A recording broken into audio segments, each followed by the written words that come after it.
Okay. Sorted in.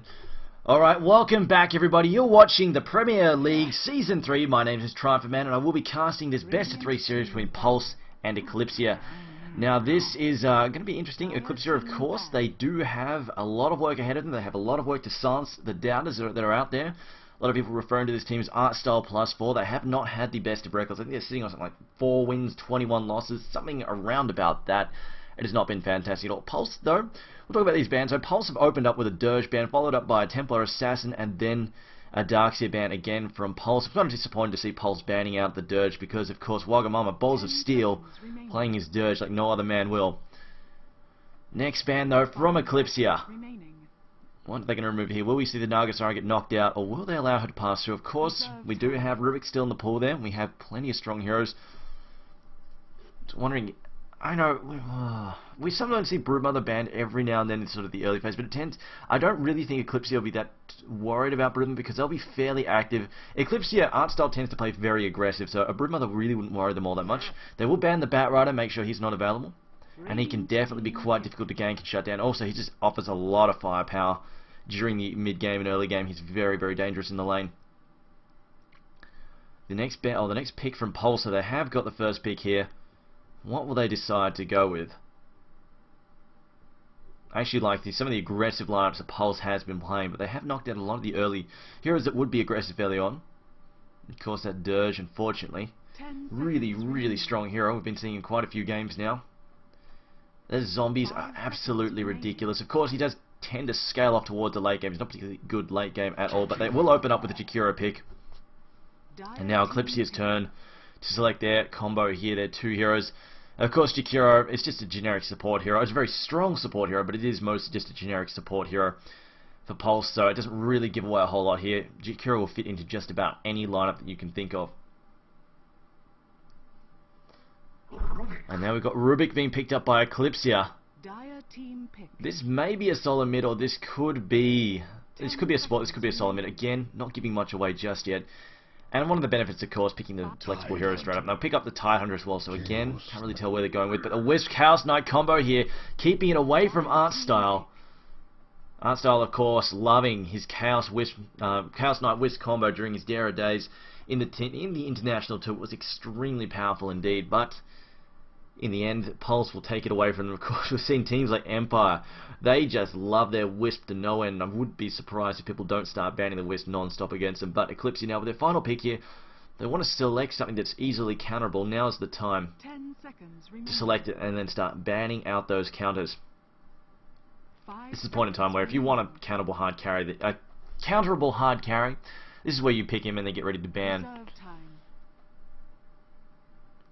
So they're going to go over to their reserve time here. We're just going to tick through here while they decide what to go with. Right now, Eclypsia, they have got some good teamfight potential here with the Retired Hunter. And of course, Rubik can get his hands on some of Jakiro's spells. Jakiro has plenty of really nice AoE spells that Rubik could quite easily benefit from. Chaos Knight, of course, it's very easy to get your hands on the Chaos Bolt as well. He's only really got a couple of spammable spells.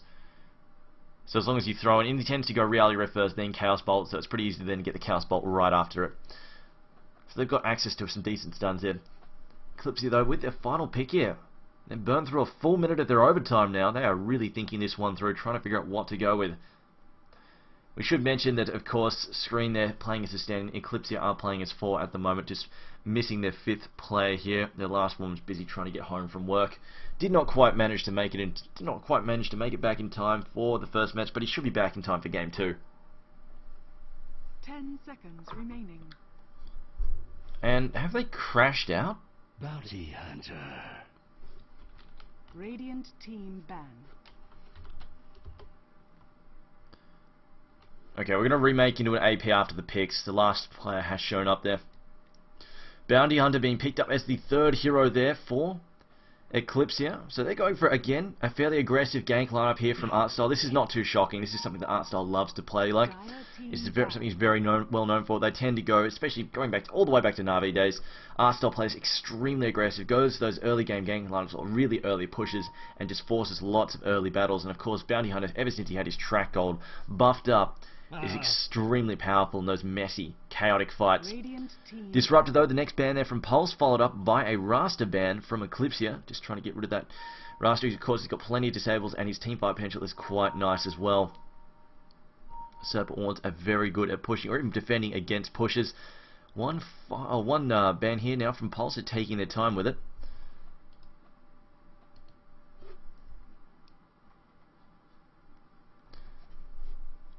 We'll be making we'll be remaking just a second here. But however, Wisp.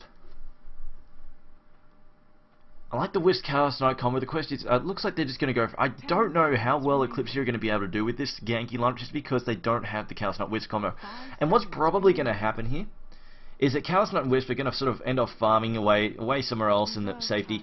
They'll get their farm up. They'll be tapping. Pulse will be a bit more spread out, tapping their farm. But when it comes down, if Eclypsia try and force a whole bunch of big fights, a whole bunch of big ganks, it's very easy for Chaos Knight to keep farming right up until the point that gank kicks in, and then he and Wisp can show up out of the blue and counterattack. So I think Eclypsia are going to have to focus on keeping the Chaos Knight and the Wisp down. If they don't, then it's going to be very easy for them to counterattack. With that Pulse in their hand, they ban the Queen of Pain. Eclypsia follow up with a Brewmaster ban there. It's probably not a bad idea at all. Pulse could definitely use some good some good team fight presence there. Of course, the Panda is quite adept at just hurling, or just taking a hero out of the fight. The Whirlwind is a very long duration. It's very good for taking, like you can use it on Titan to completely keep him out of the fight. Make sure he cannot get off those timely ravages. It's definitely a strong ban there, but they follow up. Pulse decide to follow it up with a Clinks ban. Of course, Clinks is extremely... If you can get Clinks an early bit of farm, you get that fast Orchid is very, very strong, especially they have both Bounty Hunter and Clinks working together to gank. The silence is very painful. So is the damage amp, and of course you come out of nowhere. And they're very quick, very mobile heroes. And the final ban there for Eclypsia, they ban the... Okay, that is an interesting choice, banning the Death Prophet as the final ban there. Death Prophet definitely could have been thrown in there, solo mid, some kind of hero getting tossed in there as their solo mid hero. She does sort of suffer because she's, like the Invoke, can't really get that mobile early on and counter gank, whereas you have something thrown like a Queen of Pain, she can actually get mobile and get ganking fairly early on. On the other hand, Crobulus needs to sit down, really wants to get a lot of her skills maxed out, get her level 11 2. The level 2 ult is incredibly powerful, especially once you start leveling up Witchcraft as well. Get a lot of those little ghosts. And they just tear down towers, but they decide to keep that away from Pulse. I have not seen a Death Prop in quite some time, but there we go. Pulse have decided to go with a full combo. Chaos Knight, Wisp, and the Keeper of Light. Likely we're going to see all three of them in an offensive tri-lane here. And this just comes down to the fact that Wisp, of course, with a tether, makes it very easy to keep mana in the lane with Keeper of the Light. Keeper of the Light allowing Chaos Knight to overcome his issues. Chaos Knight pretty much, he can gank as long as he has mana. If he has mana up, he's pretty much able to go and gun for something. Of course, offset by the fact that as a strength hero, he does not have a good mana pool. So I do appreciate the Chaos Knight pick up there, and they have a fairly global lineup here. If Eclypsia try and gank, it's very easy for Pulse to call in reinforcements on short notice with Keeper of Light as well as Chaos Knight and Wisp there. This could be somewhat problematic if they want to gank a lot. I think they're just going to... I think they've transited... They say, alright, screw this, we're just going to get a whole bunch of guys to teamfight with, and just going to focus on forcing early teamfights, ganking a bit, forcing the early teamfights, and then busting down towers likely after. They've got Sand King there as well. In this case... I'm just wondering how they're going to play this. This could actually be something like a Titan to mid, Rubik and Sand King together, and then Bounty Hunter in the off lane, but we'll see. The final pick here for Pulse now. And also, my commiserations for those who are about to be slammed by Hurricane Sandy. I've been hearing a lot about that. Not going to be that much fun. Now the fifth pick for Pulse. At the moment, they've got to go with the Shadow Fiend pick. Dire team pick. Interesting choice there. In this case, it looks like we may actually... This could... Okay, I'll say this a couple of... Jakiro maybe... This could actually be a Keeper of the Light in a solo lane. That is definitely possible because, of course, he can look after himself, nuke down huge waves. This could actually be a Jakiro Chaos Knight Wisp lane, which, again, very, very aggressive, very powerful. They've got the Wisp, they've got Chaos Knight, they've got the Jakiro. Plenty of stuns there available. And, of course, Tether and Reality Rift incredibly powerful. But at the same time, it could actually... I mean, they could actually be giving Jakiro some farm if they really wanted to. Of course, we've seen exactly how much damage he can do with a fast... What is it? Oh god, I've forgotten the name already. Veil of Discord, that's what I'm looking for. It is incredibly powerful as well, but I get the feeling it'll be Keeper of the Light in this. This could actually be a Jakiro Chaos Knight West safe lane, and then Keeper of the Light in the off lane. Of course, we've seen Evil Geniuses do that in the past. So Pulse, we'll see what they go with. I think it's going to be Shadow Fiend in the mid, unless they're going for dual lanes. It could actually be a Chaos Knight Wisp dual lane in the mid, having Jakira then look after Shadow Fiend in the safe lane, and then put Keeper of the Light in the off lane, in the hard lane by himself. But we will be disconnecting now and remaking.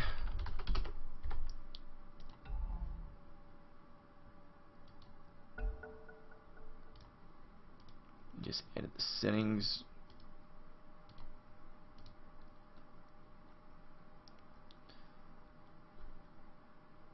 Alright, hopefully Eclypsia get back into this quickly. Who are the fundamentals? I believe they are Wisp, Chaos Knight, Keeper of the Light, possibly Morphling as well.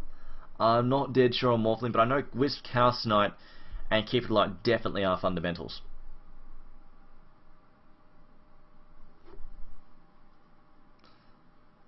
Actually, no, V-Stell is correct me. It's actually Enigma.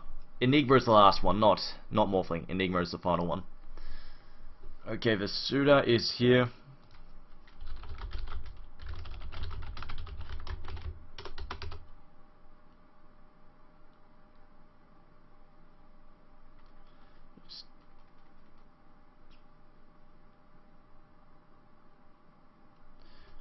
I'm just trying to figure out if Bonza was actually co-casting.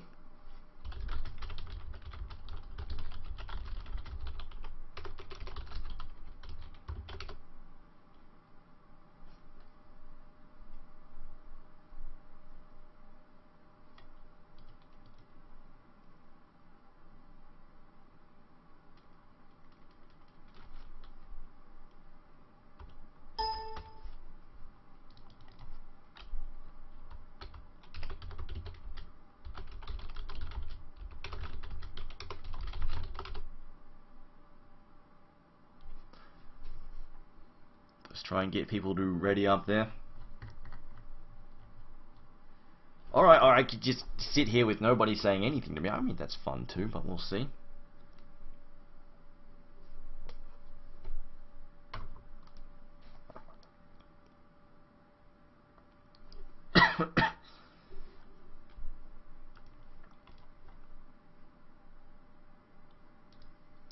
Check TeamSpeak, see the same thing. Then no.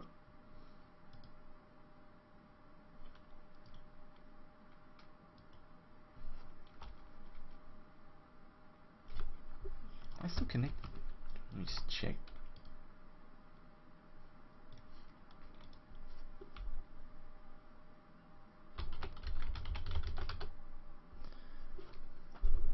Guys. I feel like I'm just sitting there. I'm that kid in the corner just yelling, guys. Nobody wants to talk to him.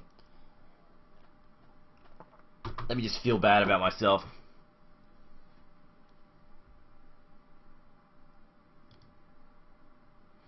Why did we remake? Because the final player for Eclypsia, Fly, just popped up now.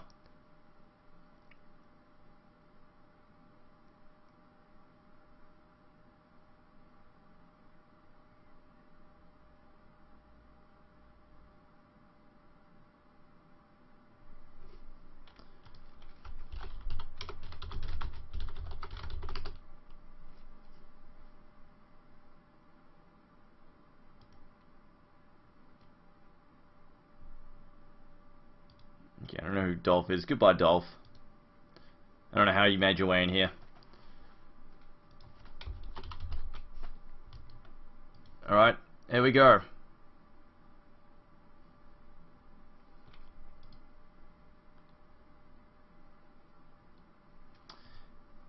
Alright. Take two, we've got this now.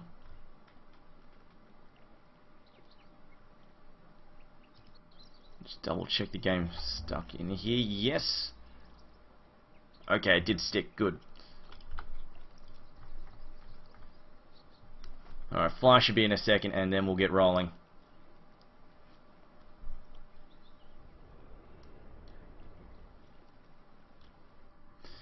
Okay, so we'll just wait for the players to pick their heroes. We'll see who's playing what in just a second. I've got to sit here, like, this is basically, we'll have this blank screen for about a minute, 2 minutes or so, and then it'll get rolling. It's just part of the all-pick screen when you're spectating.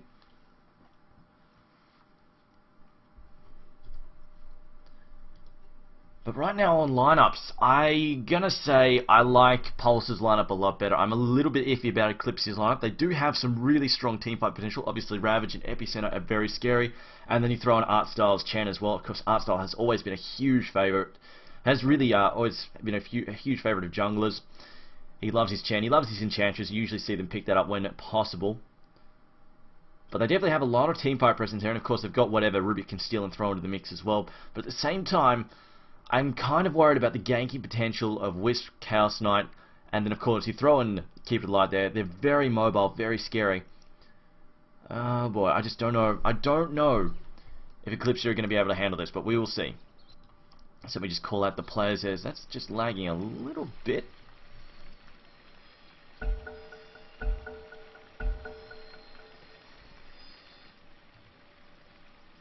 Pinoy pausing, unpausing, then repausing.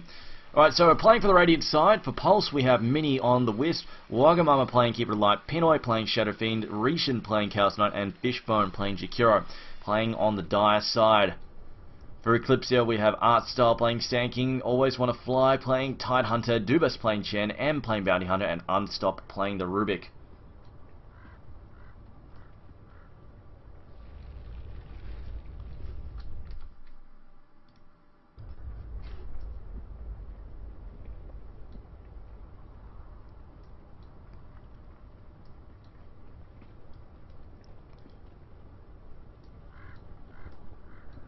And we have to have a short pause here. I think Pulse have a slight issue, which hopefully they can resolve in a second, but we'll see where they're going.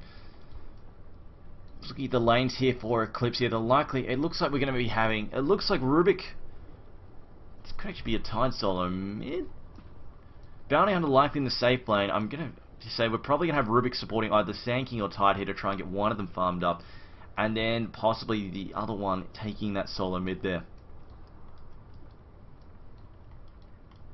I think they may put Tide in the mid just because he's a little bit, I think he's able to handle himself just a little bit better against range heroes than the Sand King can, and of course he can farm a little bit better with the Anchor Smash, and of course Kraken Shell is very, very